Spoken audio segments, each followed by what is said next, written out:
मेरे पास अक्सर लोग आते हैं, वो आके क्या कहते हैं जी, हमें कोई आइडिया दे। ठीक है, तो मैं पूछता हूँ भाई किस तरह का आइडिया, कोई पूछते हैं कोई बिजनेस का, कोई जॉब का, कोई काम का, कोई भी उनके ज़हन में जो टारगेट होता है। तो मुझे अंदाज़ा हो जाता है कि ये थोड़ा बंदा ना डिस्ट्रैक्टेड है, जिसके पास कोई क्लैरिटी नहीं। मैं उसको कहता हूँ अच्छा मैं सोचता हूँ, मैं आपको 2-3 हफ्ते बाद बताता हूँ।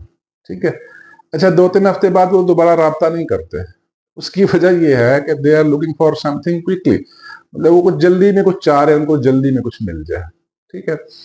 मैं उनको 2-3 हफ्ते बाद जब कॉल करता हूँ, इनसे पूछता हूँ यार आपका क्या सवाल था? वो कहते हैं यार छोड़े यार सवाल, वो पता नहीं क्या था, बस ऐसे ही, बस ठीक छोड़ दें इसको आप।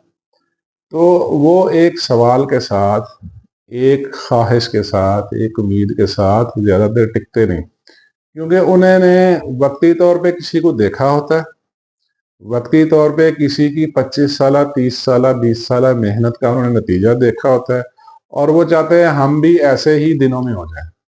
ये बड़ा गलत एटीट्यूड है। इस तरह बिल्कुल भी नहीं होगा।